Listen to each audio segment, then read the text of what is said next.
agenda. There is a motion on the agenda to adopt our September 22nd, 2020 regular public board meeting agenda as presented. Yes, Janice. Yes, Secretary Treasurer, I have a motion to amend the agenda before we adopt it. May I make that motion now, please? You may, yes. Okay, so tonight we're having what's called an inaugural board meeting where we elect a board chair and vice chair. And normally when we have our annual board meeting like tonight, we also have our other officers that we elect.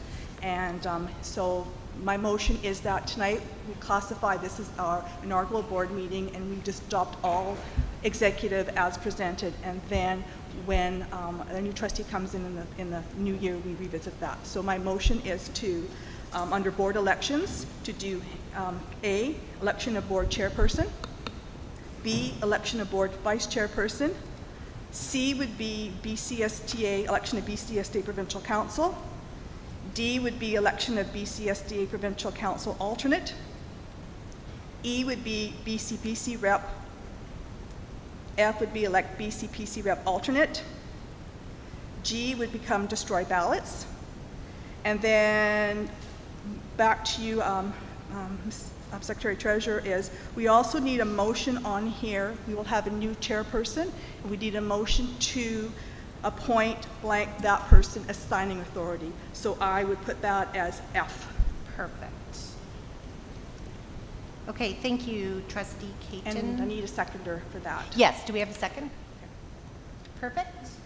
And do we have any comments or thoughts on that proposed amendment to the agenda? Or do we have any other amendments being put forward at this time? So all those in favor of adopting the September 22nd, 2020 regular public board meeting agenda as amended? Thank you. So just to let everybody know, we have 2 scrutineers that will assist with the process tonight. We have our Director of Finance, Candace Hilton, and our Director of Instruction, Esther Schatz, will be our scrutineers. So they will be handing out the ballots and collecting the ballots, counting the votes, and providing me with the results of the elections. So these elections are considered our annual election. So the term of office shall be for anywhere between 12 and 14 months. Typically, we hold our annual election in November, so the term will be until November 2021. Just a reminder that nominations don't require a second, and we'll go ahead with the elections now. So, the first position for election is the board chairperson. I now call for nominations from board members for the position of board chairperson. Trustee Howe. I'd like to nominate Tanya Frowley. Thank you.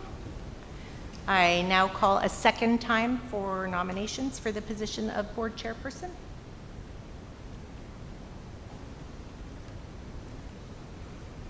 I now call a third and final time for nominations for the position of board chairperson.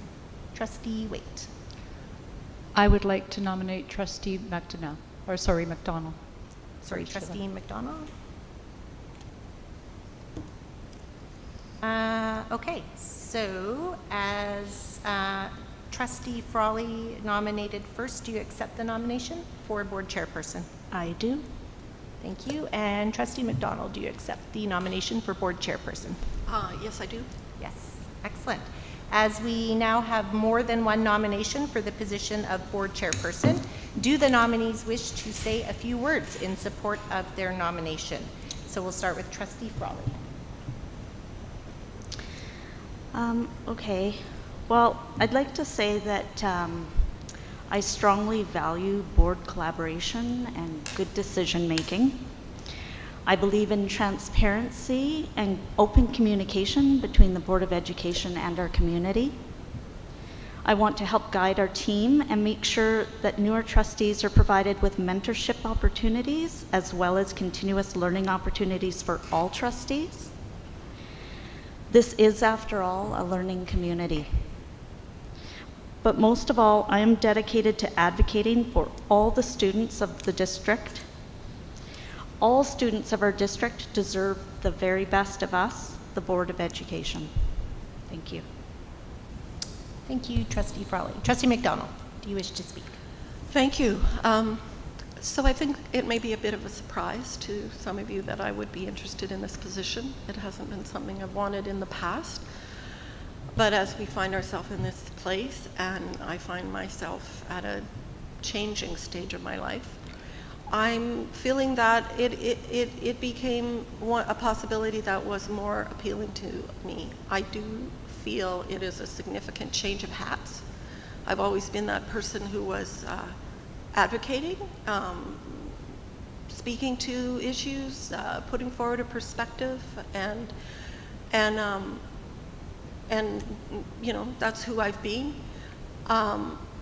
But I've always talked about process and how important that is, and our collaborative approach. Right now, I feel that our strategic plan reflects a lot of the goals, the things that I talked about, and that I trust we can move forward in a process that builds on what we're doing in that strategic plan already, and work towards, as a board, as a district, making sure our responsibility to have the resources to empower and enable people to do good things towards the successful completion of the items that have been identified in our strategic plan. I don't need to be the person who's speaking all the time. I think it's time to step back and see what else comes up. And I've got 40 years of experience of working in community, although I have working in a cooperative mood, zone using all kinds of full range of techniques for organizational development, strength, looking at different styles of governance. We have a model that presents this as a business meeting, and we need to be mindful of that. We need to make good decisions, but we also have a lot of other opportunities for other types of engagement and for the voice of everybody to be heard. Again, it's for our prime directive, as if you follow the Star Trek School of Management, you look for that, and it is to work for student success. So I'm starting to feel like a bit of a role that I play in a number of community groups is to be the person with experience who makes it possible. And this weekend I was at a Zoom celebration of life where reflecting on a person who'd spent his life serving in the arts and community building sphere in Canada, and he spoke about servant leadership, and that really put a lot together for me and the skills that I have to bring this. I know that, you know, it has been an issue that our board chair should be the person who makes it possible for everyone else, who is facilitating and operates in an empowering and a facilitating role. So there's a growth opportunity for me. Could be a shift, but I think a good one, and I think one that I bring a lot of skills and experience and just knowledge of how organizations succeed and where they can go wrong and how we work together. So I'd like the opportunity to do that over the next year or so and receive feedback as to how it's going as we go along. But I'd like that chance to do that now and hopefully be leaving an organization, passing on some of the experiences and the skills that I have to our newer participants and some strengths. So I would like that opportunity, and thank you. Thank you. Okay, so I will get our Director of Finance to pass out the ballots. So please fill out your selection, and our other scrutineer, Director Schatz, will collect the ballots.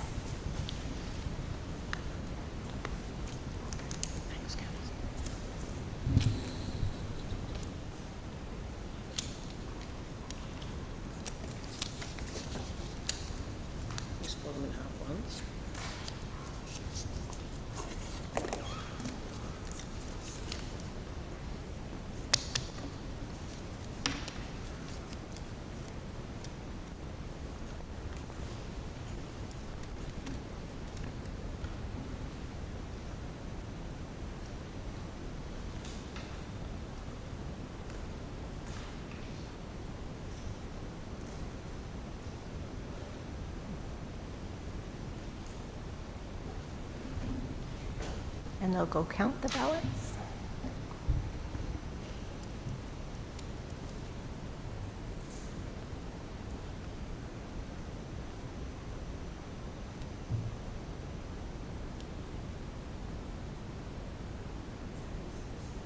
Yeah, we need a little musical interlude, yeah.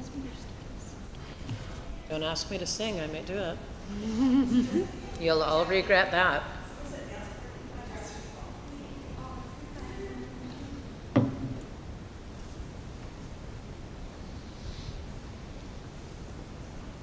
Oh, Josh is getting us music.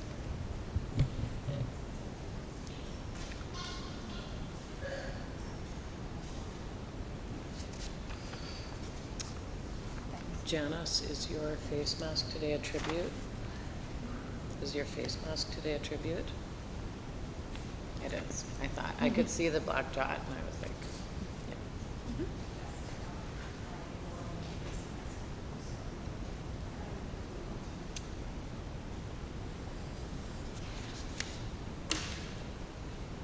Thank you. Thank you. Okay, we have a tie. So according to our board policy, if we have a tie or a 3-3 split for the position of board chair, we will vote again. So, Director of Finance, Candace Hilton, if you could pass out ballots. We will vote again. And I'll just pull up for reference our board policy, which states, if no person receives a clear majority, further ballots shall be taken until the same is achieved, or if after a third ballot a tie shall occur, the board shall recess and reconvene at a time of its choosing in order to conduct a fourth vote.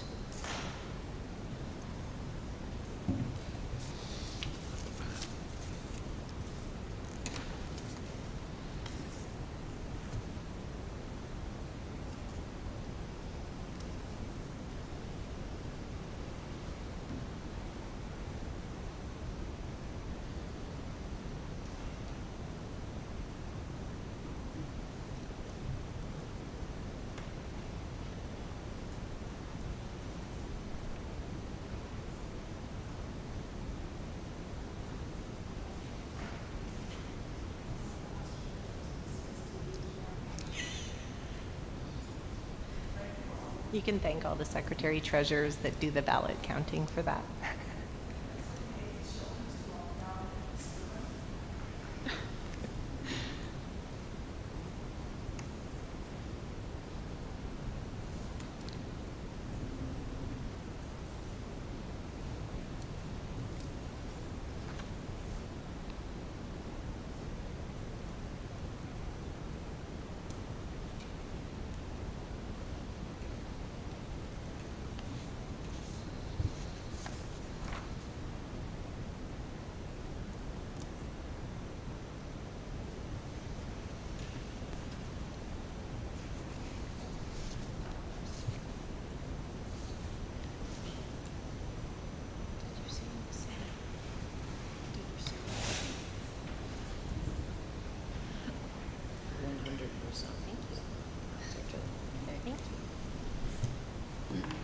Okay, thank you, scrutineers. The result is that I declare Trustee McDonnell as board chairperson, elected by a majority vote. Congratulations.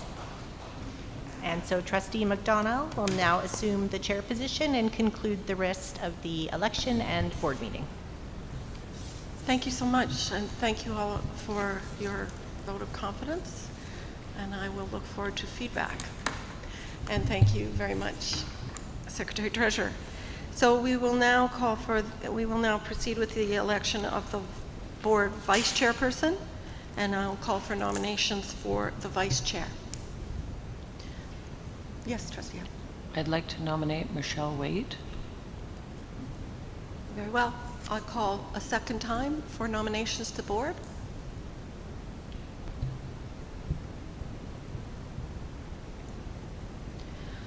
I'll call a third time for nominations to the board.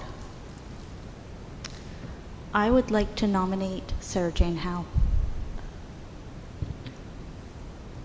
Thank you. Hearing no more, I'm first going to ask the trustees if they'll accept those positions. Trustee Waite, will you accept the nomination?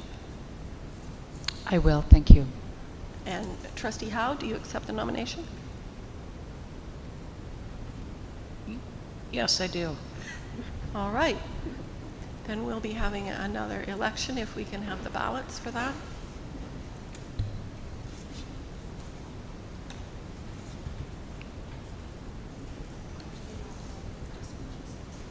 Oh, yes. Yes, before we vote, perhaps each trustee would like to make a short comment on their reasons for it. Thank you. Go ahead, Trustee Waite. Oh, thank you. So first off, I'd like to thank Trustee Howe for the nomination. I believe we can increase our capacity to be the most effective board we can be by providing opportunity for several trustees to hold vice chair and chair positions during our term. This shared leadership will strengthen our ability together to support the goals of our strategic plan.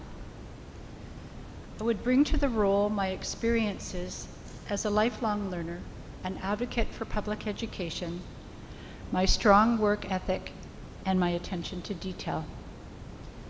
If elected as vice chair, I'd be honored to work and learn together with each of you as part of our exceptional district team with the overarching goal of excellence in education for the students in our district. Thank you.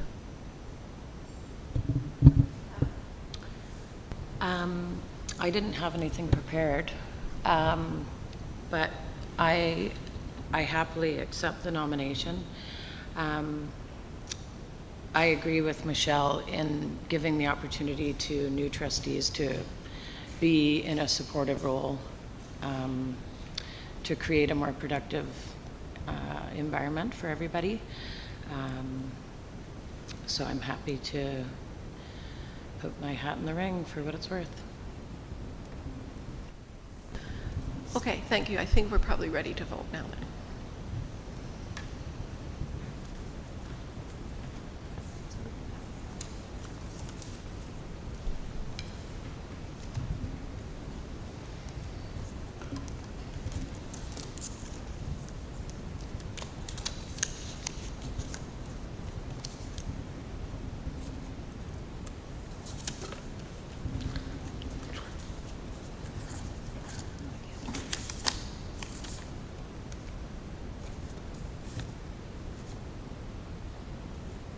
I think I spoiled my ballot. I was really in a moment of not paying attention. I wrote the name of someone who's not running. Can I just cross it out? I put the name of someone who wasn't running. And it just gap. Well, okay. I'll do this, and then there will be a decision as to whether that is a spoiled ballot. And that's right.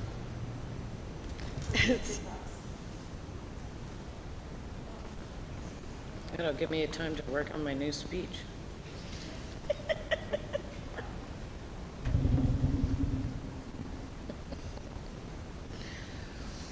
We don't get to re-speech. No, I know. That's a debate. Yeah.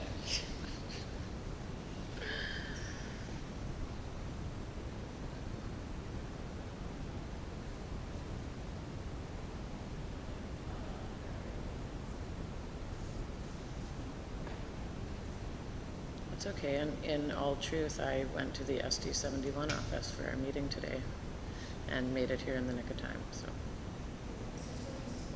That's right. That's exactly what happened. Yeah.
Okay, yes, all right. So, okay, I'm sorry, I didn't hear that. So if, yes, let us please do that. We are on a learning curve. I am on a learning curve. Are you wearing your Fitbit tonight? Yeah, absolutely.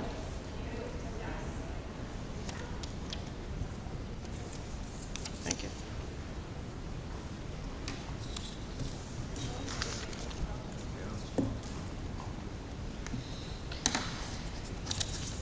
We'll do that again.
Okay, I will announce that we have a tie, so we will have a revote for this one as well. This is certainly putting us through our paces, so that will be fine. It's a good thing our scrutineers came prepared with extra ballots. Yes.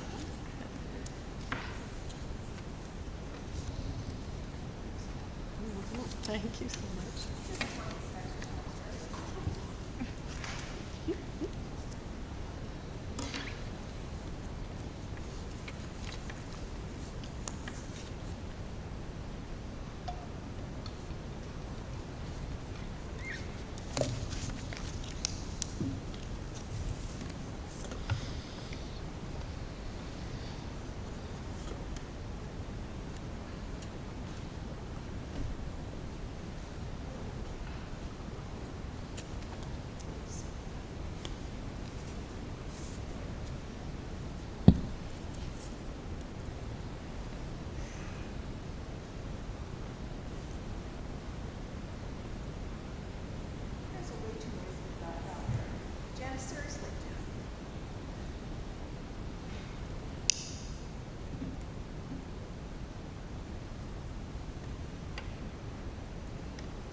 Okay, thank you for everyone. I'm pleased to report that our new board chair will be Michelle Waite. Vice chair. Oh my gosh, I'm just giving it away Thank you already. very much. The vice chair. And I know that we will all look forward to working with her on that new initiative. Great.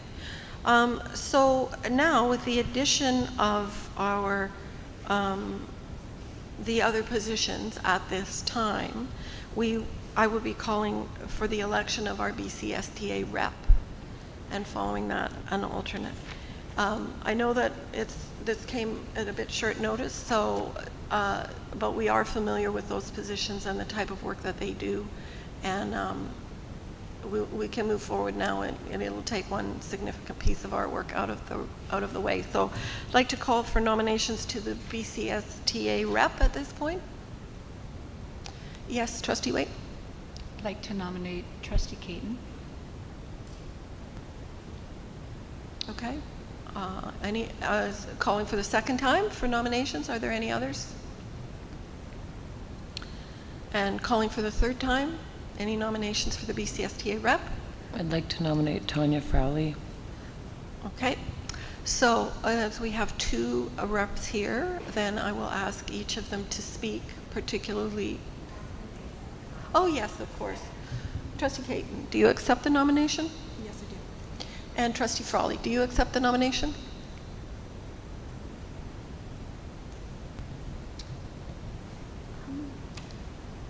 I do not. Thank you. Okay, thank you very much. So that leaves us with Trustee Caton as our new Bcsta Rep, and that's great. Can I then call for nominations for the Bcsta alternate? Trustee Caton? I'd like to nominate Trustee Fowley as the alternate. Okay, are there any other nominations for the Bcsta alternate rep?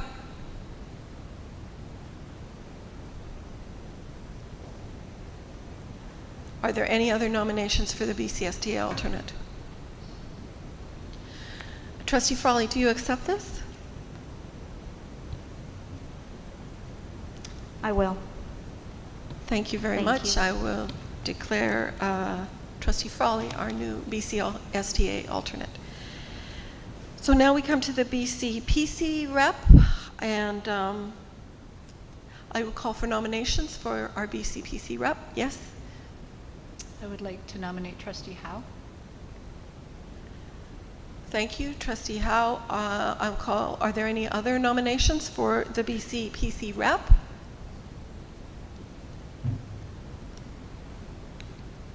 Are there any other nominations for the Bcpc Rep? Are you allowed to nominate?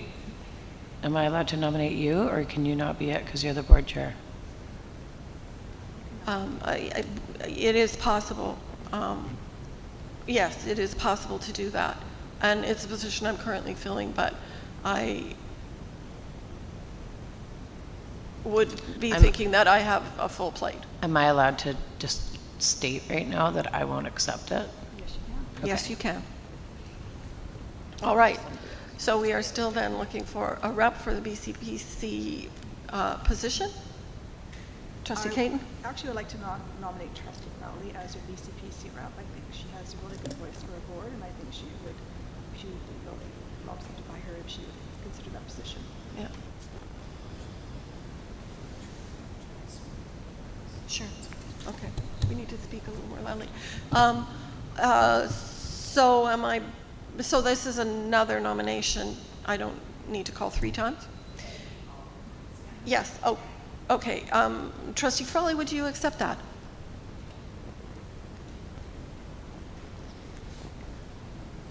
Before I do, may I ask what the time commitment is on the BCPC?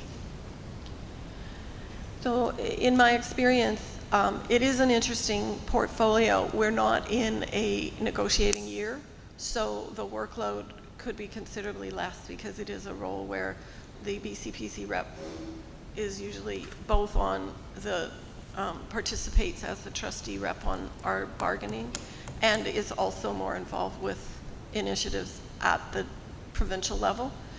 And of course, we also need to be thinking that right now, many of these meetings will be done by Zoom or some kind of distance format rather than the actual trip.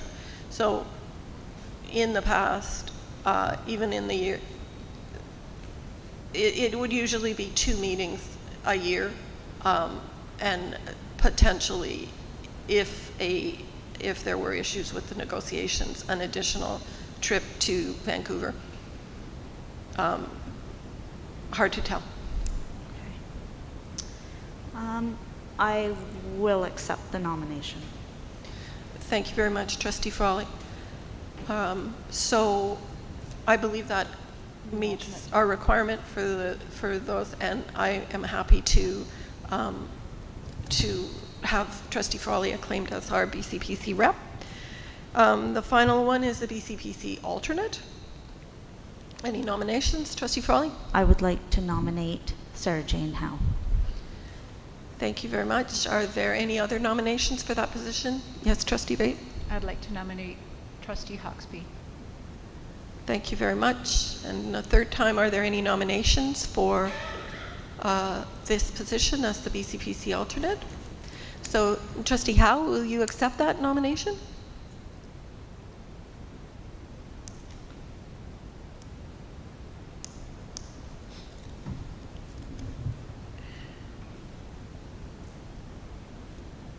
Yes. Good. Thank you very much. And Trustee Hawksby, will you accept the nomination? No, thank you. No, thank you. Well, I thank you both for considering it, and I will declare Trustee Howe acclaimed in the position. And it is actually an interesting position with a lot of learning opportunities. So Yeah, it's good. I wanted Kat to do it. I was hoping that Kat was going to say yes. I should have declined. I think we will find many, Would've many voted ways for for you. Trustee Hawksby to find her participation.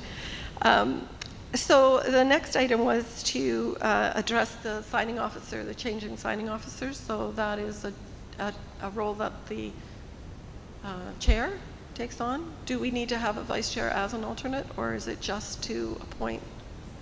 Okay, so I'm looking for a motion. So before that, Madam Chair, is we make the motion to destroy the ballots. Oh, I thought that was G on the changes that we made.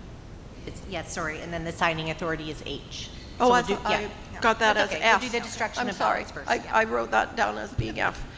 So I was, So okay. I move that we make a motion to destroy the ballots. And is there a second for that? Thank you. Trustee Waite, all in favor? Carried. Thank you very much. And our, And then I make a motion to appoint Sheila McDonald as the signing authority for School District 71 Comox Valley as the board chair. is that seconded as well? Trustee Howe, thank you very much. All in favor? Thank you very much. I believe then that we have concluded this interesting part of our agenda. And I appreciate all of you who did put your names forward, and I'm really looking forward to working with everybody. We still have the committee assignments to discuss, and lots of good work coming up ahead. So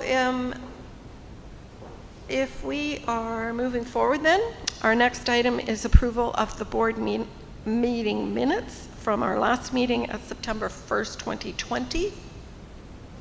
Do I have a motion to adopt the minutes? Were there any changes or omissions that people would like to bring forward? Hearing none, do I have a motion to adopt? Sarah Jane? Yes. Or Trustee Howe, thank you. Seconded. Trustee Hawksby, thank you very much. All in favor? Great, thank you so much. And next we are going to be at old business, and we have a report on the Seatbelts in School report, something that we asked our superintendent to provide for us, and which he has, and I hope he will like to speak to it. Mr. DeMayo. Thank you. So on page 8 of your package, you'll see a report on seatbelts on school buses, and this came from a motion in February, or prior to February of last year.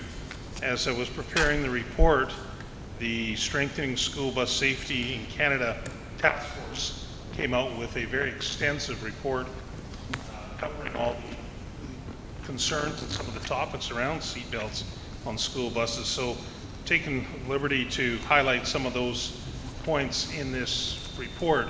It was a very, very well written, the task force did an excellent job of their report. Some very interesting things regarding bus safety and students' transportation. Sorry.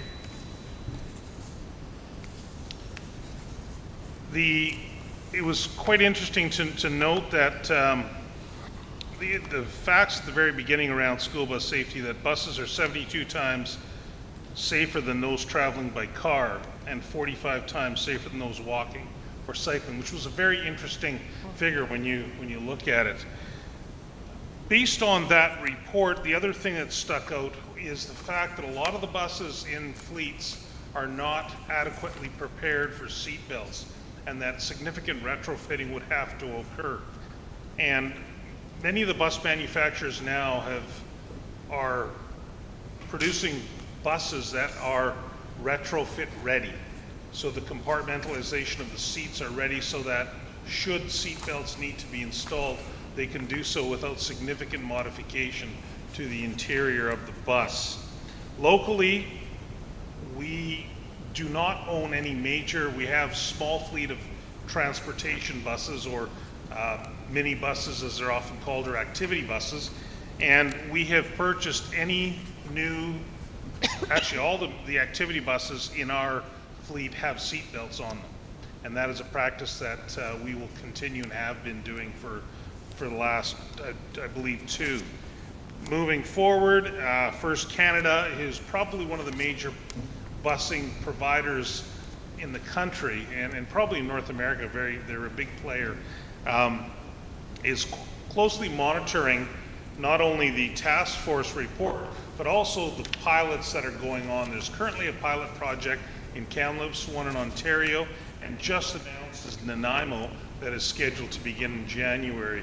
So it'll be interesting when those pilot projects run through, what kind of information we glean from that, and moving forward, working with our provider depending on the recommendation.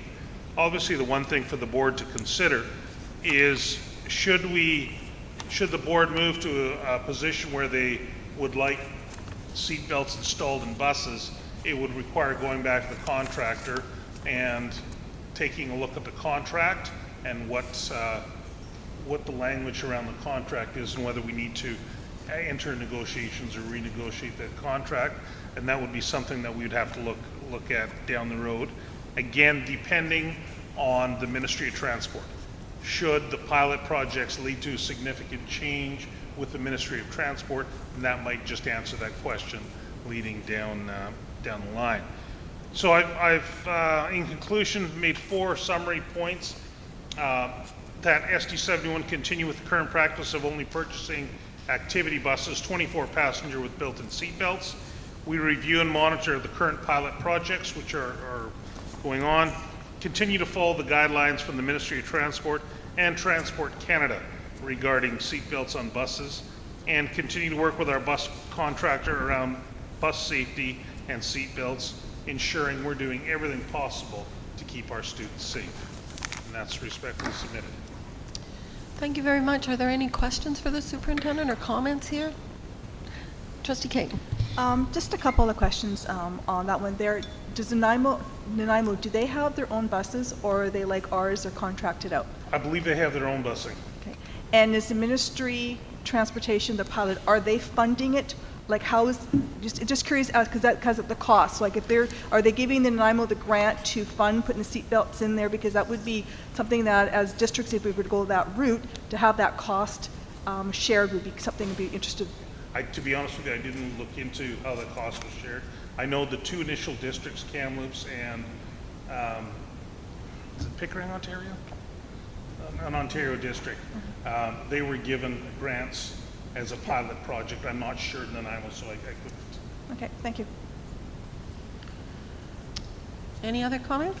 I just had one question. In both the reports, yours and the main one, there was mention of, like, instead of listing them all, like those outside the bus recommendations. Does our provider intend on like putting any of those into action, or are some of those already like on the docket for like that's going to happen to our vehicles, or? May I? Yes. So I'd like to ask our Director of Operations, who worked directly with our contractor, to weigh in on that, please. Sure. I don't have a microphone here, so I'll speak up. The outside the bus recommendations were extending the stop bar, having cameras and other collision avoidance equipment installed in the buses. It's predicated on them using the 8-way flashers as the means to onload and offload. And our school district, like many on the island, uses a different system. We use something called the Baltimore system. And this is, anytime it's possible, the buses fully remove themselves from the road, and they don't use the 8-ways. They offload or onload the students. And it recognizes that the highest point of risk is actually at the offload when students leave the bus, the 8-ways are on, and they essentially run across the road to the other side.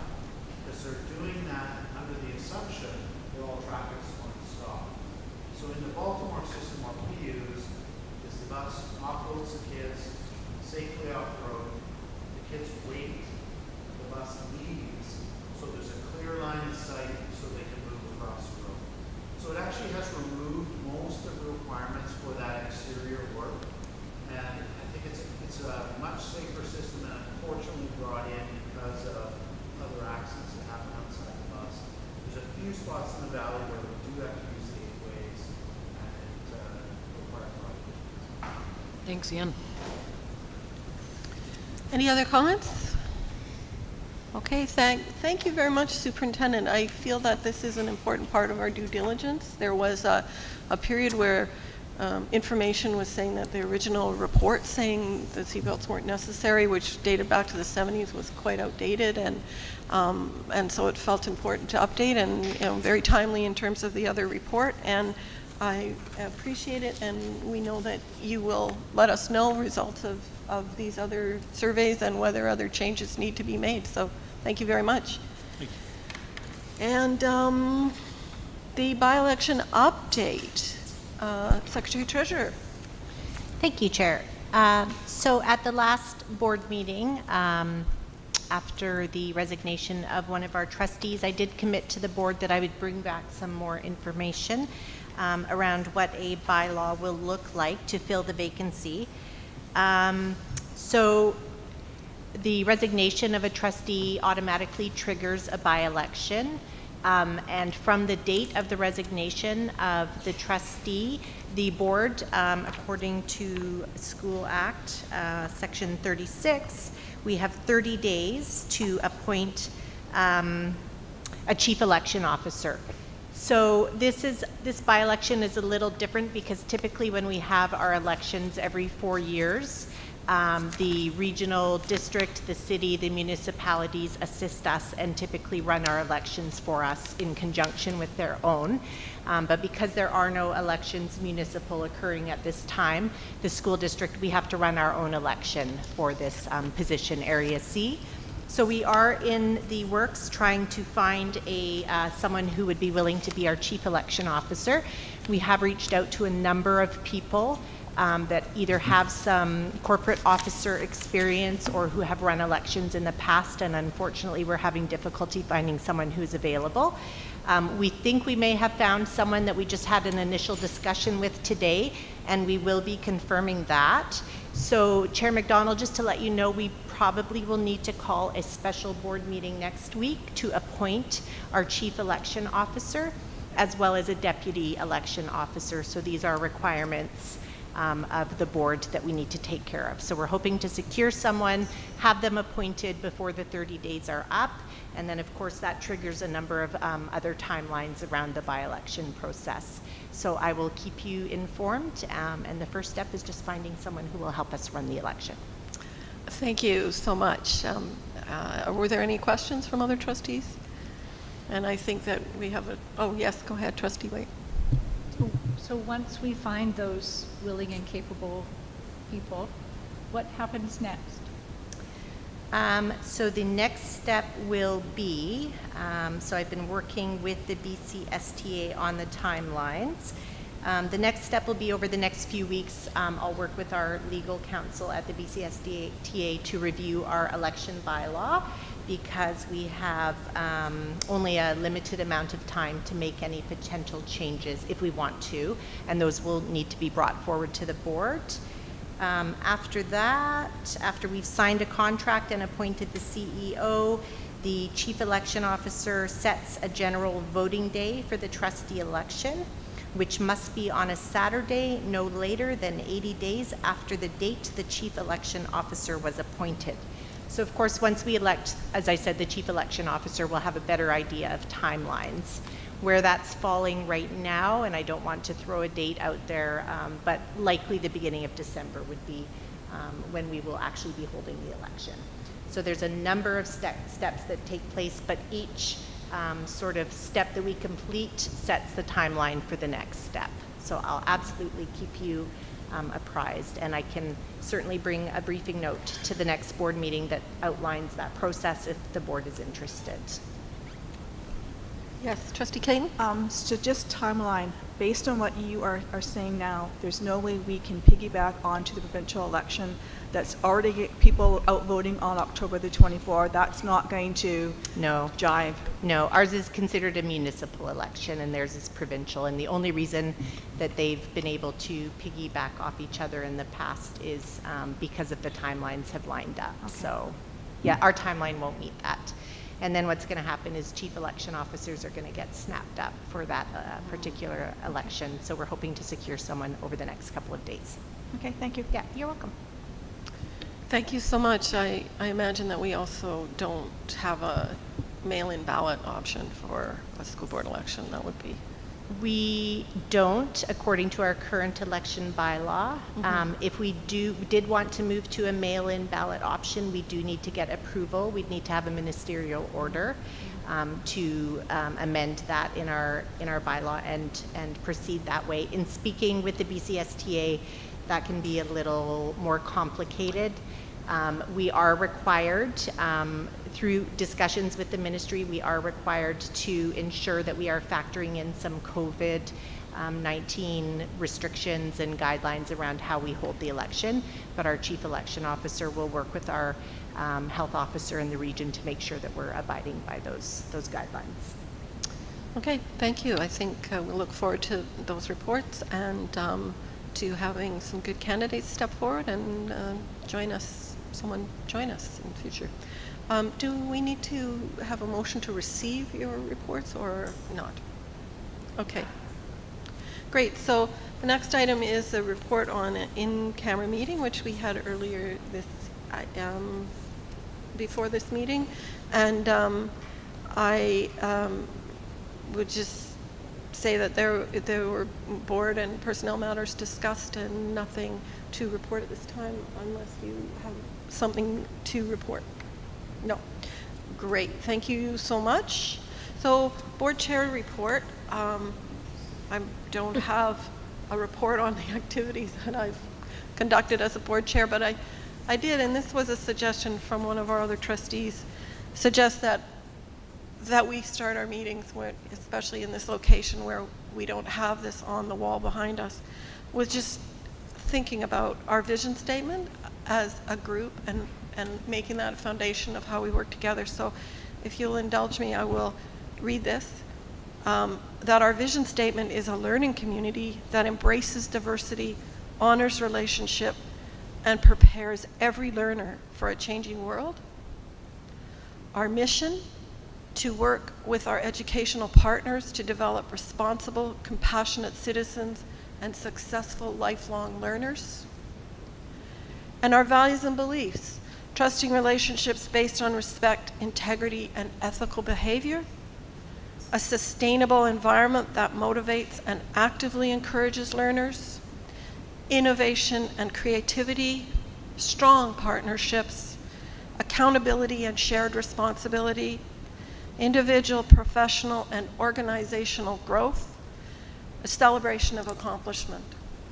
I hope that we will work together bearing these in mind, and that we cannot possibly fail in our mission if we are working together with these as our foundation.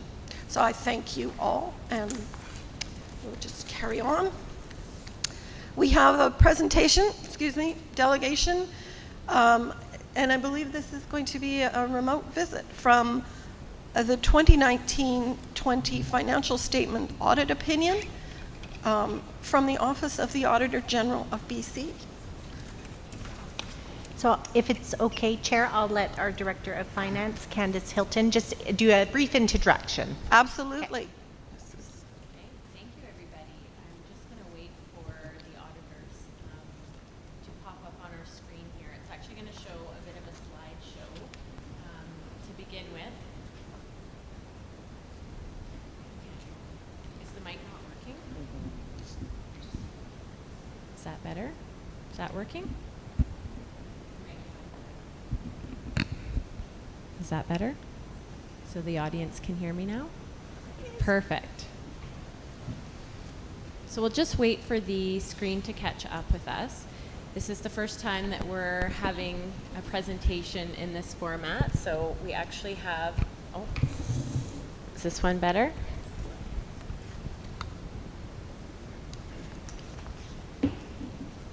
Yes, so what we've done tonight is we're connecting with our auditors via Microsoft Teams. We each have a few slides to share tonight.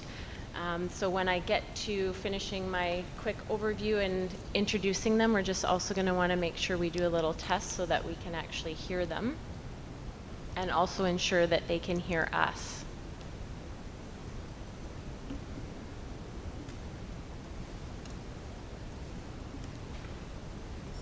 So Lisa and Mark, I'm just wondering if you're currently unmuted and if you're able to hear us at this point.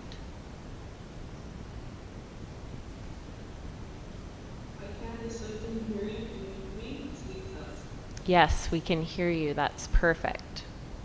So I just have a few quick slides I'm going to move through, Lisa, before I introduce you and Mark, and then I will hand it over to you guys to take over.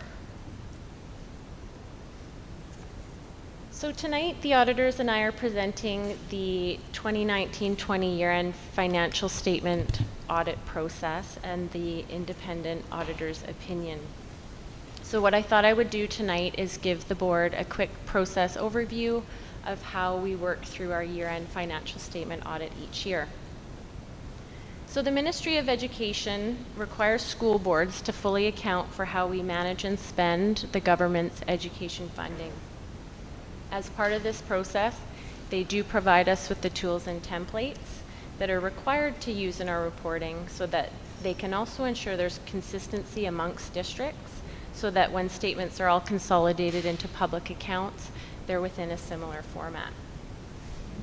So in addition to the Ministry of Education accounting directions, there's also Treasury Board regulations, as well as the public sector accounting guidelines that we follow and use when drafting our annual financial statements.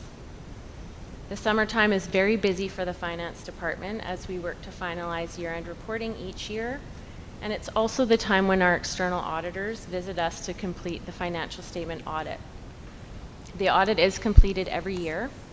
The auditor's role is to provide reasonable assurance to the readers of our financial statements that they're prepared by management and that they're free of material misstatements, whether that's due to fraud or error, and they provide this assurance by expressing an opinion as to whether these statements have been prepared in accordance with the Canadian public sector accounting standards.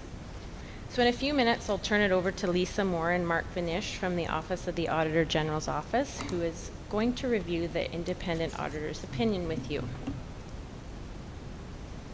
The district's been working with the Office of the Auditor General of British Columbia for the past 5 years, and this is our last audit season with them. We currently have a request for proposal out on BC Bid as the district is working on the process of hiring its own external auditor. Today we have Lisa Moore here. She is the engagement leader from the Office of the Auditor General's Office, and Mark Vanish, who was our engagement manager. And so I want to thank them for joining us today. I've listed a link to the auditor's website. They do have a publication page on their website which contains many interesting documents. Specifically, they have a document named Understanding Public Sector Financial Statements, which is quite relevant for us and is a great resource. So as part of the year-end process, the auditors in the finance department work through pretty much every single line item we've reported on the financial statements. We discuss reasons for variances between our budget to actual results. We look at comparisons from prior year. We review internal controls, look at invoicing. Payroll records are reviewed, as are school trust fund balances and bank statements. Our Secretary Treasurer, Nicole Batante, has also prepared a management discussion and analysis document that provides even further detailed information. That information begins on page 91 of your board package tonight, and it's really just an expanded version of the notes to the financial statements. It specifically explains the reasons for variances between our budget to actual results and our actual to prior year results. And it should be read in conjunction when you're reviewing our financial statements. So we do have an audit committee as well. The audit committee meets twice per year. It includes our auditors as well as 2 public members. We meet in June to review the overall audit plan for the summer, and then we meet prior to the approval of the financial statements and review them along with the auditor's findings report. So just a few acknowledgements I'd like to make. I want to thank senior leadership and the department managers for taking time out of their busy schedules to meet with the auditors, as well as to the staff in the finance department, because it's a lot of work that goes into the year-end process. Specifically, Kathy Collins, our manager of finance, who completes the majority of the processes for us. She also responds to most of the questions from the auditors, as well as Haley Flood, our manager of payroll and benefits, spent a lot of time and effort gathering the information and data for the payroll sampling. I want to thank the Office of the Auditor General as well. They were a great team to work with. We've enjoyed working with them over the past 5 years, and we are going to miss them. And I also want to thank our audit committee members for their time and support and the commitment to the process. So I'm going to turn it over to Lisa and Mark now, who have a few slides that they're going to review with us. So Lisa, I will work through the slides for you at your prompt. So just so everyone's aware, Lisa doesn't actually have the ability to click through the slides. So Lisa, I will wait for your direction to move on through each one.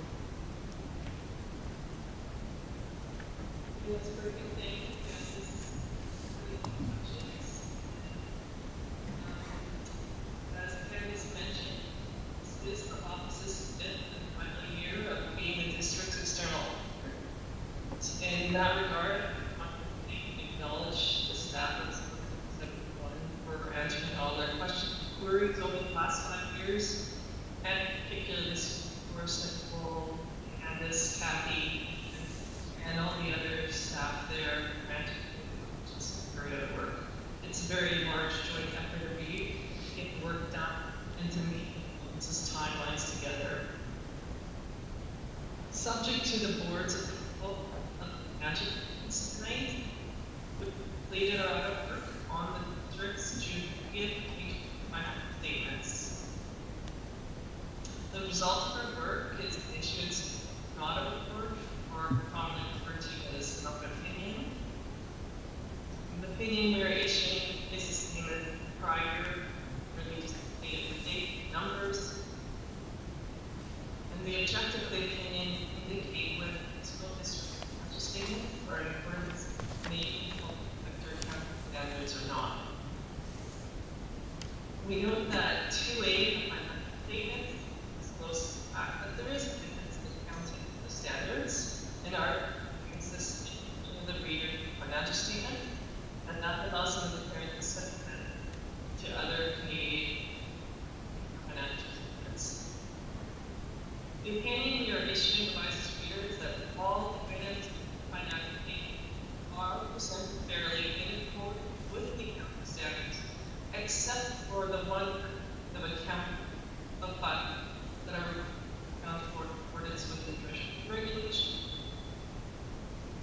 funding can we provide quantifies this. So the committee points out that the school district is follow the regulation and the decision of the district. Candice, I'll move to the next slide. So what does this mean? The accounting treatment directed by the government typically states what are called key financial indicators. One being the net financial asset of debt, and the other is the accumulated surplus or debt. However, saying that, we do know district legally apply to children education. District's financial statements are on the same basis as food in the province and area government.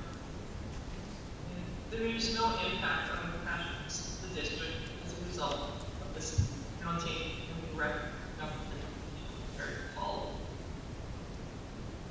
Next slide. So this slide had impact on the two indicators. The first being the net financial debt. Had the funds been in accordance with the standard, instead of the net debt from approximately $100 million in the school district's financial statement. Now, effectively, we want to consider this. Net debt indicates the amount of revenue the district have to generate in the future to pay off the liabilities. And since the district will never have to pay back this unsignificant amount is stated. The other indicator is the answer. Had the funds been in standards, instead of putting a surplus approximately would actually be approximately $143 million. The next slide, please. So this last slide we have shows the breakdown of the impact of the surplus indicator. School district demonstrates the school district actually invested approximately $90 million in capital asset as a commitment to supporting the public education of their community and what is disclosed 20 financial statements. So in summary, the audit will be issued with the financial statements that it conveys. With that, I thank you for being the auditors for the last 5 years and let's push the district the best. With that, I turn it back to the chair and we can take any questions.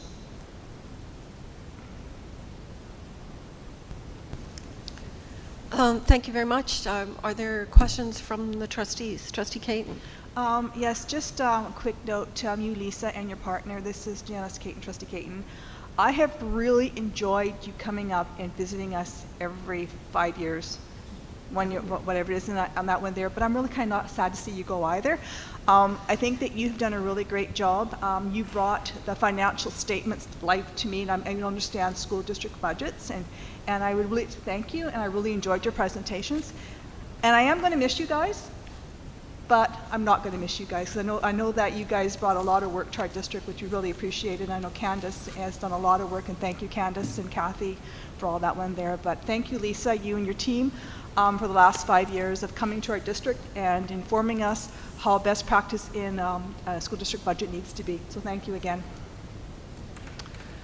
Any other? Thanks for, I'm sure we'll be in good hands and you'll learn a new set of computers for the next few years ways, I'm sure. I think Janice spoke for all of us in thanking you for the work that you've done in the past 5 years. It has definitely given us confidence in the good management that our staff are doing. And I also know that the the spirit, the attitude that you brought to the district was very compatible with us learning and feeling positive. That's not always how one thinks about a visit from the auditor, but I know it was a very positive experience and much appreciated. So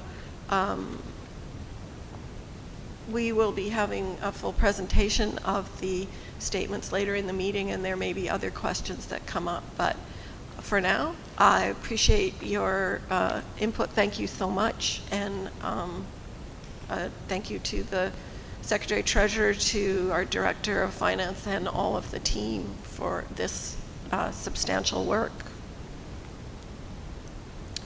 And we don't accept that report, I don't think, do we? We receive it. We have no. Is that right? No, it was just a delegation. Yeah. So further on, Yeah. we'll approve Yeah. the financial statements. So there obviously were some audio problems, and if there are any questions, I believe that there'll be an opportunity when Director of Finance is presenting those reports for questions or for going ahead on them.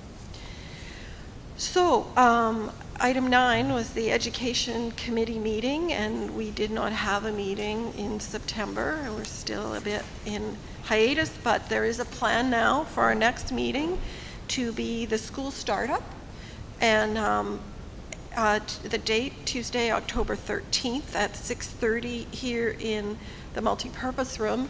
I'm assuming that we will have a capacity to have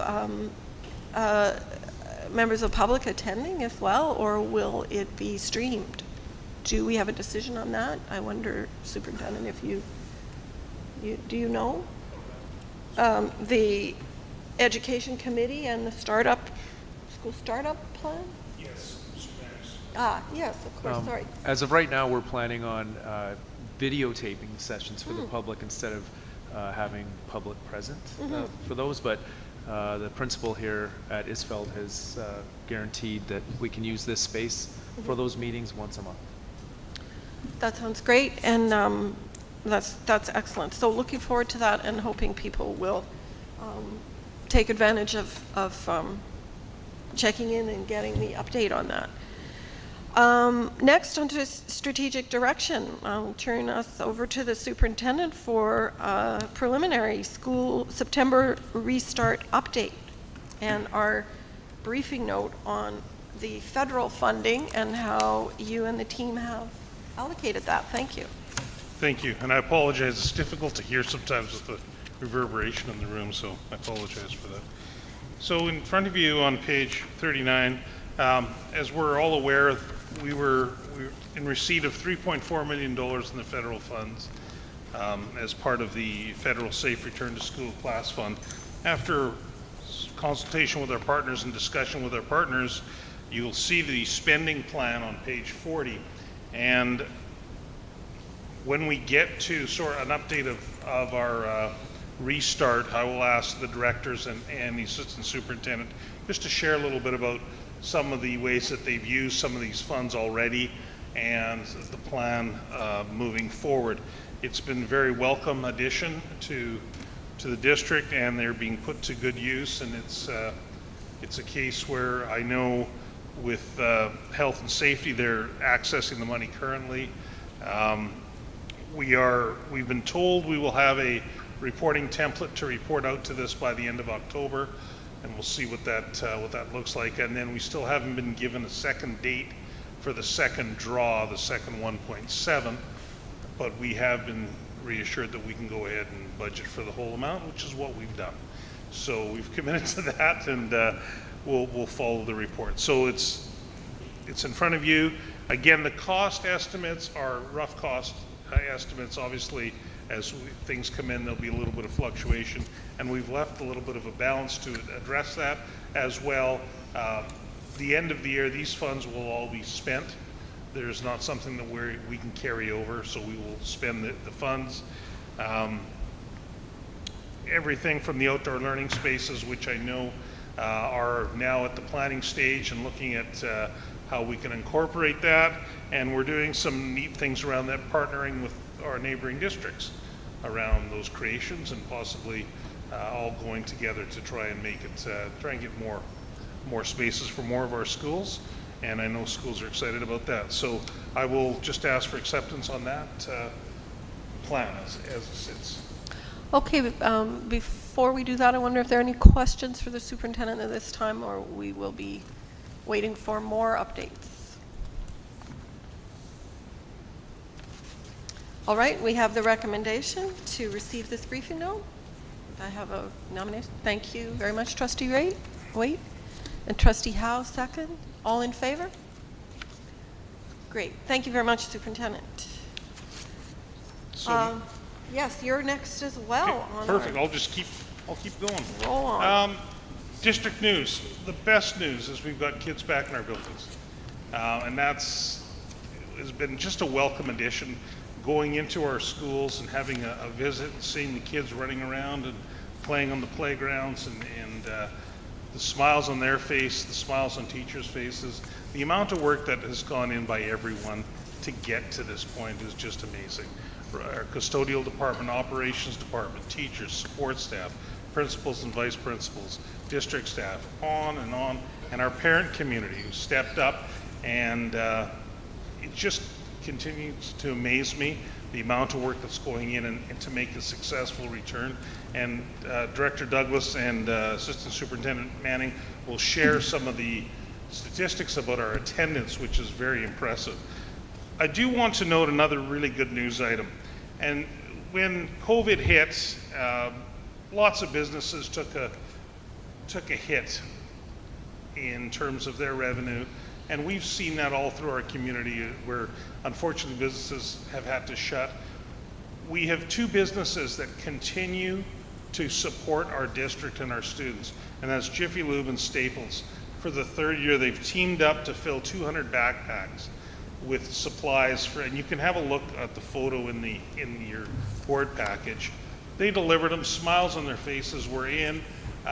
No sooner did the last backpack hit the floor, we had principals coming in the front door as they were leaving the back ready to take those backpacks the minute the word went out. So very welcomed for our community, and once again, we just really want to thank Jiffy Lube and Staples for being such wonderful partners in this. The return to school, I think if it's okay, I'd like to move that.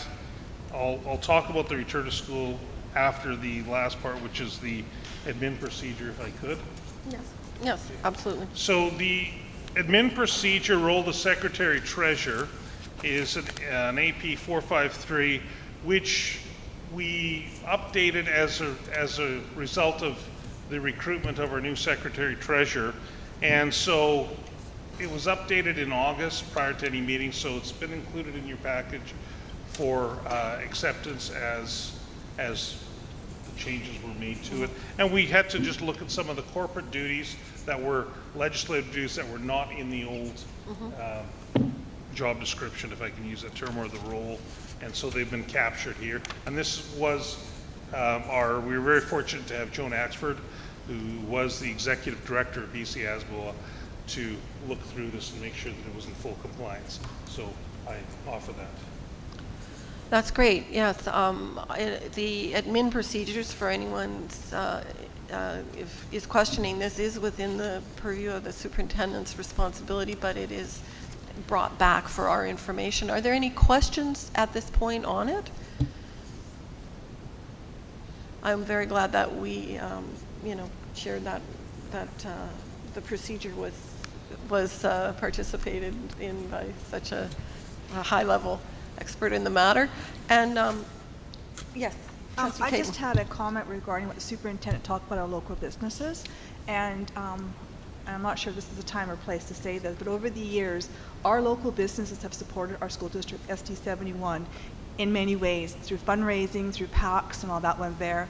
And I know I've been trying to support our local businesses, and I think this is a time when they need us the most. We've asked them for the last number of years to support us, and I hope that as we talk to our PACs and our community, that we also go back out there and we support them. So I really would like to encourage everybody to go out and have that conversation, because we are a community, they've supported us, and I would hope, based on what our superintendent talked to us, we've had them supporting us, continuing to do that, and we need to reciprocate that. So that was just my comment, and I felt it's really important that we acknowledge them and go out and support them, because like everybody else, they're hurting, and we need to go back and help them like they've helped us. Absolutely. Thank you very much. Just to finish the disposition on this one item, should we have a motion to receive the updated administrative procedure? Yes, Sarah Jane, or Trustee Howe? I was just saying the motion. Yes, so you're making a motion that we receive it. Any second? Sure. Trustee Caton, all in favor of receiving this? Thank you very much. Madam Chair, if I can I'll just finish pass it the- back to you, absolutely. Perfect. And I'll tie this one in. So restart, what I've asked Director Douglas to give us an overview of the restart from an elementary perspective. I've asked our Assistant Superintendent, Mr. Manning, to talk about the restart from a secondary perspective and global view. And I've asked our Director of Student Services, Esther Schatz, to talk about mental health in the restart plan. It's one that she has spent a great deal of time with, as well as she'll be able to give us an update of our Pathways to Hope program and where we're at with that. So with that, I'd like to turn it over to the Assistant Superintendent. Thank you, Superintendent DeMeo. It's really a great school year this year. I mean, we've gone through so many challenges, but the news is extremely positive for us. From the standpoint of attendance, we probably had about 90% of our elementary students return to their regular neighborhood school. We had about 97% of our high school students return to their neighborhood or catchment area school. In terms of enrollment, nothing is set until September 30th when we do the 1701 count officially. But I'll start with a little bit of the downside and then end on a very positive note. So our international students, our international count was down. We were projecting about 200 FTE for international students. We're sitting at about 86, and that could improve in second semester, and we're hoping that it improves. But from a standpoint of bringing those kids in, we're down about 50%, a little bit over. New students to the district, these are kids who registered online over the summer that have moved into our area and come to school. We had 65 secondary students and 181 elementary students who newly enrolled in our schools. Now, we also had 211 students from our schools that enrolled in a DL program with NIDES Navigate, and another number of students that went off to other DL programs that weren't in our district. So overall, like the net gain of new students to our buildings, to our school buildings, is 90 students above what we projected. So we're sitting pretty good in that, from that standpoint. It's looking good. But the overwhelming good news is that we had 976 brand new students come to our DL program in our school district. That is like adding a school of Isfeld or Vanier to our district in DL. So overall, the news for us is really positive. It's really good. It has created an incredible amount of work for Director Douglas and the whole team as we try to create some programs that I think Mr. Douglas is going to talk about when he talks about the elementary programming. I'll just quickly cap off some of the secondary. We were able to add 1.0 FTE to all of our secondary schools to help their ILC programs, which is independent learning centers that helps with remote learning. We were able to add an additional 0.5 to Hornby and Denman Island for an extra teacher out there to help with remote learning. We've added brand new laptop carts to every single one of our secondary schools in this semester, and with the potential of adding more carts in second semester. So we've been able to use the money from the federal funds in a really positive way for our students. And I don't want to say anything more because I don't want to steal what Director Douglas might want to add to this discussion. Thank you. Does this work, or should I use that one? You can hear me? That one's quite good. So many of you know that I actually retired and came back from retirement. And one of the common questions I get all the time from people is, boy, did you ever pick a wrong year to come back from retirement? And I say to them, are you kidding? When have you ever been able to work in a pandemic and see what can happen in a school district when everybody works together? And that's what we've had in elementary school. The amazing people in the operations, getting our schools ready, getting our schools clean, getting them safety, has been absolutely amazing. So when I go around to the schools, this is what I see. I see happy kids. We've had so many kids that have been isolated and sitting at home for a long period of time, and they're in school in this new word we never knew about before called cohorts. And they can only be 60. And the designated areas. This is where we play.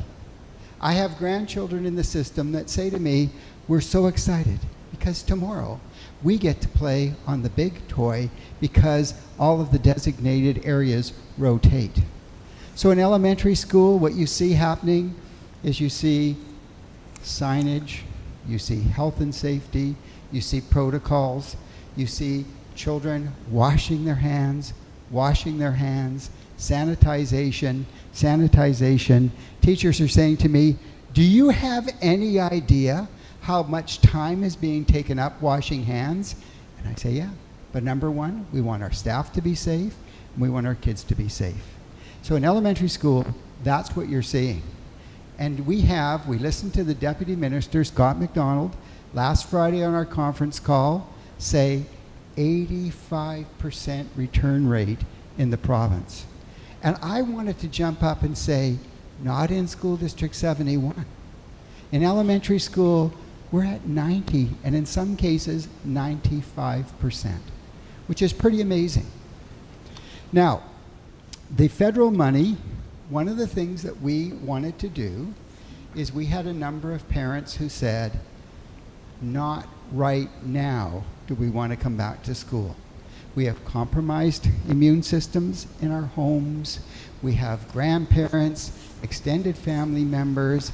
We are going to use the option of going to DL and do a NIDES program. And we thought, great, because parents need to have options. So what we did is when the federal money came, we wanted to hire teachers that could help build a connection with those children that didn't return to the brick and mortar schools and connect them up via technology, or invite them back to the school, or invite them to a designated area. We're going to have some of the teachers are going to say, hey, let's all meet at the park. Hey, let's all meet here. And so what we've been doing is we've been taking those DL connection teachers, and let's say all the students at a specific school. I'll just give an example. Let's call it Cumberland. What we've been able to do is say to the connection teacher, connect those Cumberland kids up and give them the opportunity if they choose to take part in it. So that's what we've used the connection teachers with, is to build that relationship and build that relationship back to the school.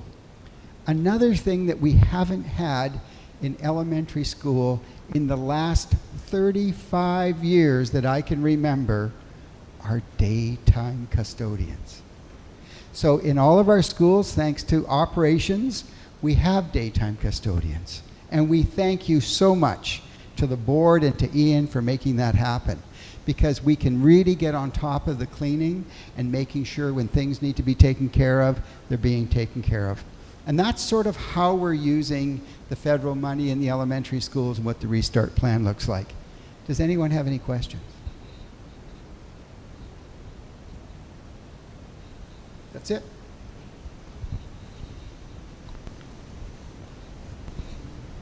I'd like to ask Director Schatz to share. Thank you, Mr. DeMeo. Let me begin by saying that the mental health of our students and our families and our staff continues to be of utmost importance to us. We actually worry when we hear that students or teachers or parents are overwhelmed or despondent or anxious or feeling lonely or afraid. And because of that, as you're aware, our school district has counselors on staff in all of our elementary schools, and in our high schools and alternate schools, we have employed youth and family support workers. Prior to and during the COVID-19 pandemic, the mental health curriculum, and that's the curriculum developed by UBC and Dr. Stan Kuchar, and a session on trauma-informed practice were made available to counselors, youth and family support workers, EAs, admin assistants, and teachers. Our premise in making these sessions available was to raise awareness and educate as many staff as possible to help remove the stigma around mental health. We also hosted a number of sessions specifically around the return to school during the pandemic. As you may recall, Kim Bartel presented to PVPs, to staff and parents. Safer Schools Together provided a session on returning to school with a trauma-informed lens. The BC Children's Hospital Compass Mental Health Program provided a session on mental health for elementary and secondary teachers. The BC School-Centered Mental Health Coalition offered a session on compassionate systems leadership. And what we do when these sessions are offered is we send out all of the webinar information to the group that we believe would most benefit by the session, and they pass that information on. We've updated our resource guide, which is found in our website. This fall, our Audit Committee provided 4 sessions on trauma and social communication. We compiled a bank of useful websites, for example, the Erase website, the Youth Mental Health website, Mental Health Canada, Canadian Mental Health Association of BC, Hand in Hand Parenting, Anxiety Canada, all of that for all teachers and parents. Like most of the province, we still remain concerned about the mental health of our school community, most especially the anxiety of students, families, and staff as we return to school. And in response to that anxiety, within the first week of school, we put together a group of counselors to work specifically on creating a set of training resources and sessions around the return to school and anxiety. Schools who have staff members trained in the EASE program have made their resources and classroom sessions available to staff. The Ministry of Education will again award our school district with a $25,000 mental health grant that we will use for teacher training. We are so fortunate that our school district values the mental wellness of our school community, and we've been able to target funds from the federal funds to mental health wellness. We added 3 youth and family support workers to our elementary schools. We will add an Indigenous youth and family support worker also to elementary schools. We will add 0.5 FTE to our counseling FTE, and we will add 0.5 to our outreach position to include a mental health component. And we will add $50,000 to promote mental health resources. As well, we continue to work on the provincial mental health initiative, Pathways to Hope, an initiative that brings the Ministries of Education, Ministry of Children and Families, and Mental Health and Addiction together to reframe our community service delivery model. We are making very slow progress, but we are making progress. It is precedent setting to put 3 ministries together to bring about a change of this magnitude. And as I said, our work on the Pathways to Hope initiative is just beginning, and we continue to develop the plan as we go forward. We work together with the other ministries and meet mostly twice a month to move the initiative forward. I'm happy to say that we have a fantastic working relationship with our community partners, and we look forward to when this initiative will take place and be part of the fabric of our community. I'm happy to answer any questions. Thank you all. Are there any questions for Esther or Alan, any of the presenters here? Trustee Caden? I have a question to Assistant Superintendent Mr. Manning. Is the 900 students to NIDES Navigate, where do they come from? Are they BC, Canada, international? Because that's a really big bump. And just kind of what drew them and where are they coming from? Just interest in that dynamics, if you got that available. Yes, Trustee Caton, they're actually from all over the world. They've come from all over Canada. Some have come from the States, some from international locations. They're from everywhere. And we can say the same thing about students who have come to our district, to our regular schools as well. We've had a number that have come back from international, and it's pretty well, look at a map and start putting tax on every country, because we've got them from all over the place. It's really been amazing to see them come. Yeah, it seems like a real testament to the value of our DL program and the quality and attention that has been put to making it as successful as it is, and what an advantage we had over districts that did not have DL programs in place at all and really had to be starting from scratch in setting things up. So another way that we're just a very fortunate district that's put a lot of planning into things. So other questions? Any trustees here? No?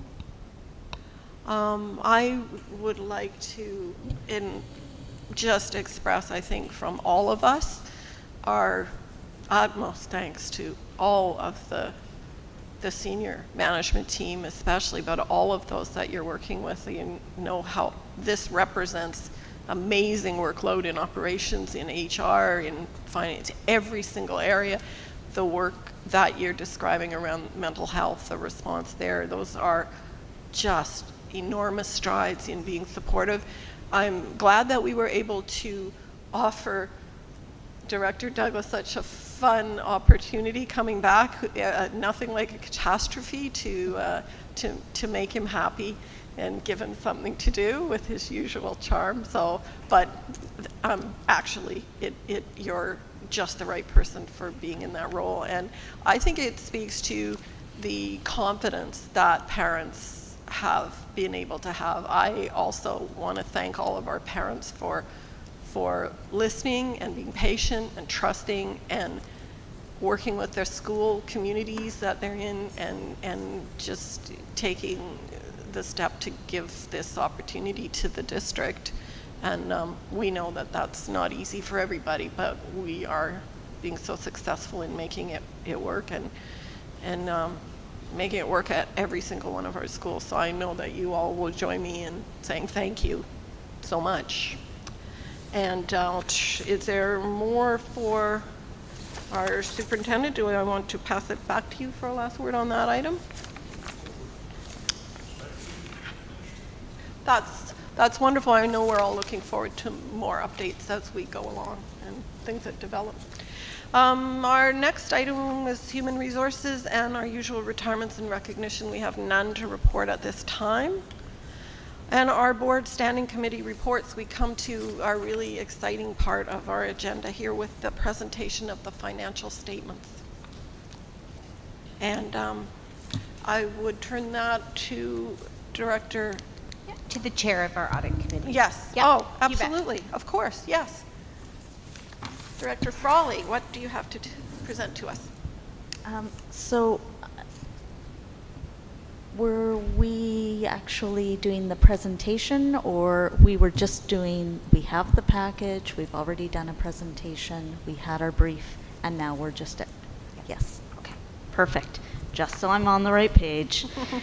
Okay, so we have a recommendation before us that the Board of Education approve the 2019-2020 audited financial statements as presented. All in favor? Thank you very much. Sorry, Yep. Chair. Yep. Probably before you took a vote, maybe an opportunity for trustees to ask any questions that they might have about the financial statements. Absolutely. Yes, I sorry. can offer that opportunity right now if any trustees have questions at this time. I think we're really comfortable with the amount of work that has gone into that, absolutely, and know that we can go forward.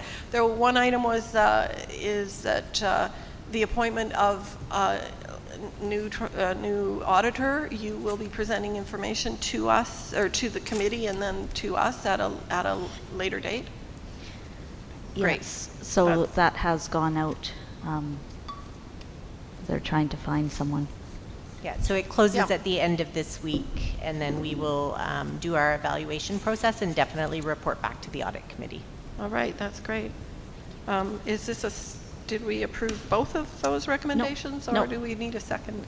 Yeah, Motion. so the recommendation is that the Board of Education receive the Audit Committee Board Report as presented. Trustee Howe, second. Any questions? Not at this time. That's great. All in favor? Okay. Thank you all. Thank you, Director Frawley. Our next item is the Facilities Committee Board Report. And who do we have presenting this? Yes, Trustee Waite chaired that meeting. Thank you. So I think we start on page 113 of our current agenda package, where we have the Facilities Committee Board Report.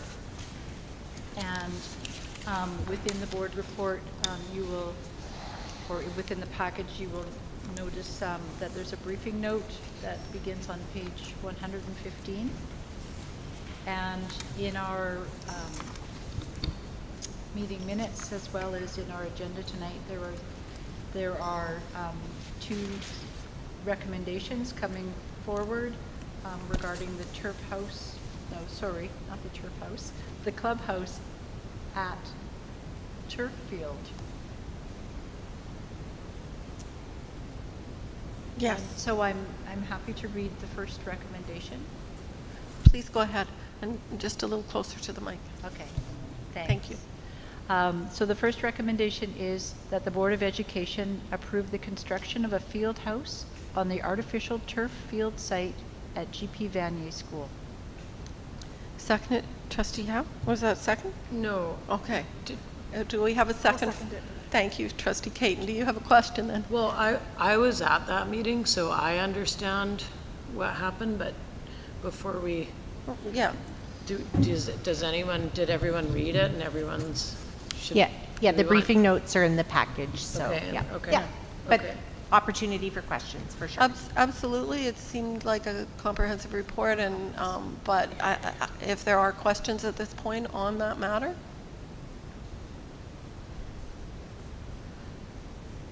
Okay, hearing none, then all in favor of this recommendation? Thank you. And that having passed, we have a second recommendation. Thank you. That the Board of Education request that senior staff work with the Comox Valley Regional District to update the turf field operating agreement to reflect the change in assets at the turf field. Do I have a second for that?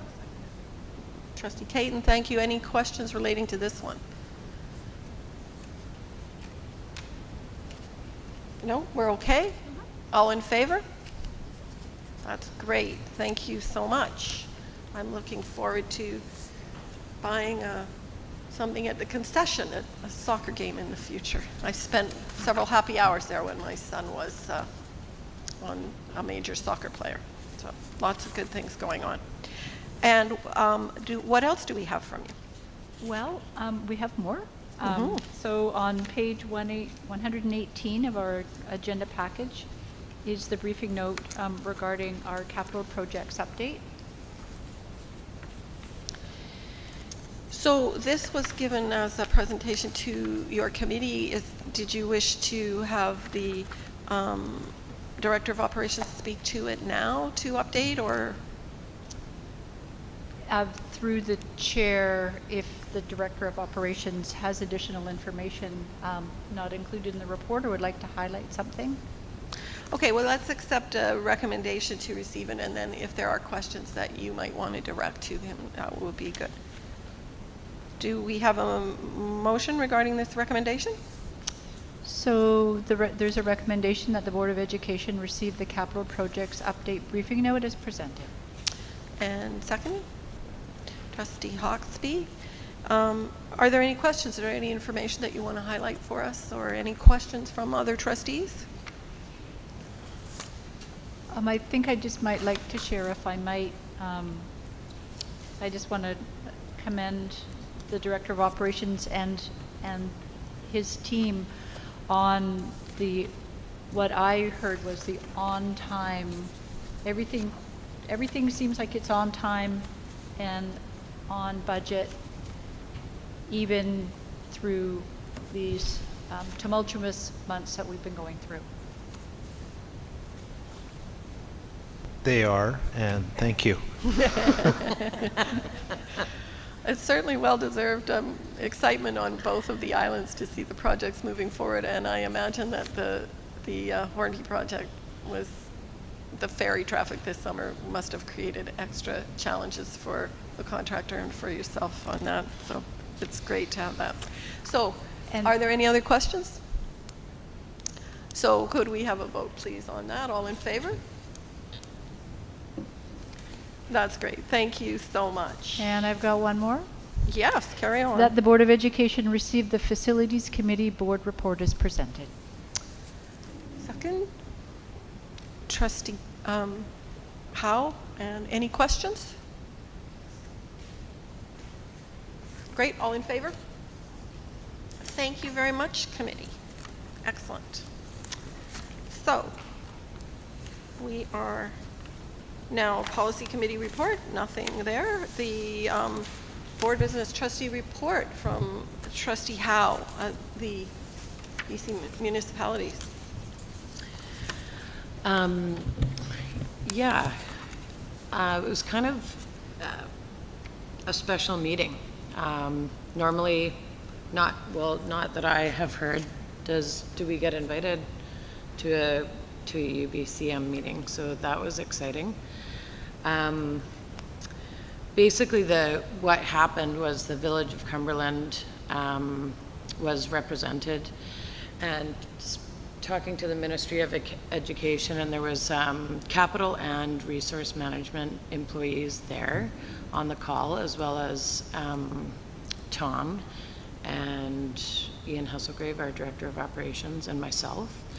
And it was kind of neat that we all got to have a conversation about specifically the major population growth in Cumberland specific, but in the surrounding area as well, and what type of collaboration as far as like needs of the community are concerned, and how we can get together to sort of face those issues. I feel like it might have kick-started some things that we were all hoping were going to happen. So I don't know if you feel like you want to speak a little bit more to it. Ian? Thanks, Trustee Howe. I just think it was an incredible opportunity for the superintendent and I to speak to the Minister of Education and the senior leadership, his senior leadership, about a project that is on our capital plan. And it was really gracious of the village to invite us and to be prioritizing that. And I think we had an excellent opportunity to sell our story.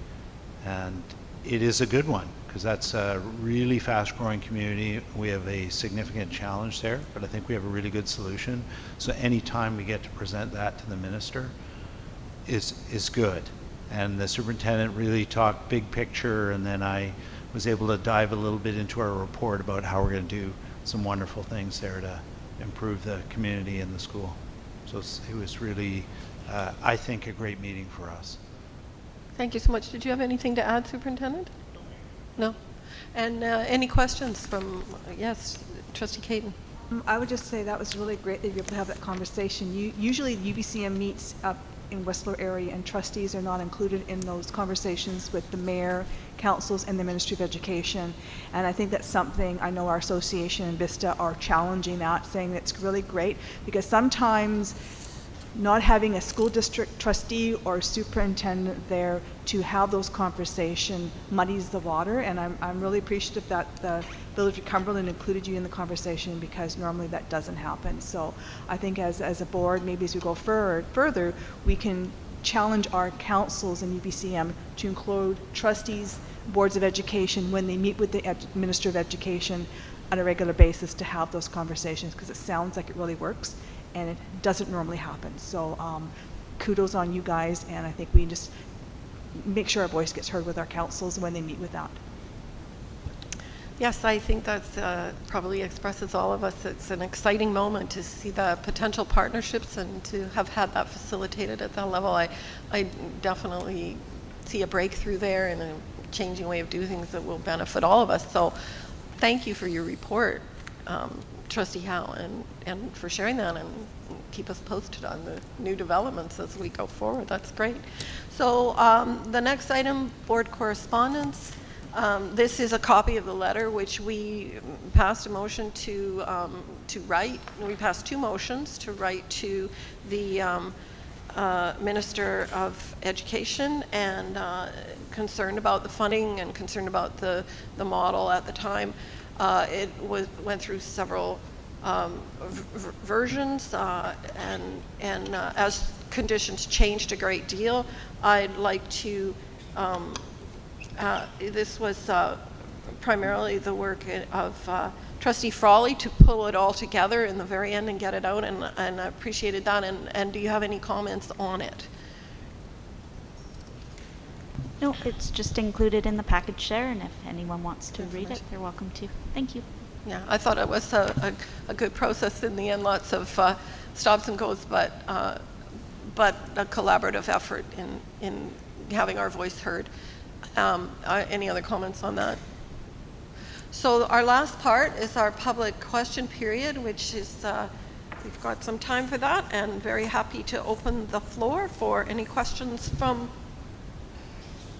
our wonderful public.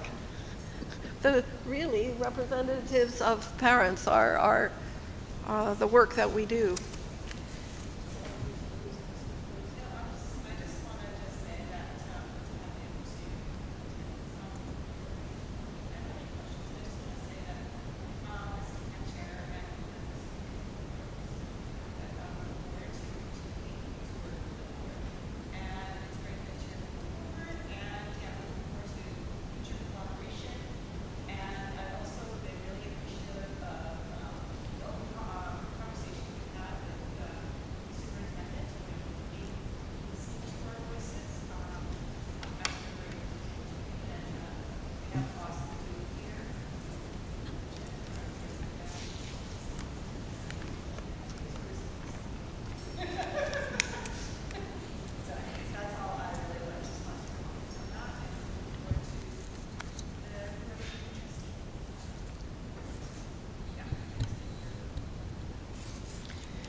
Thank you so much. It is good to feel positive about the relationship with DPAC. It's where I got started in this, and feel it's important to have that parent voice. So working it's great. Any other comments?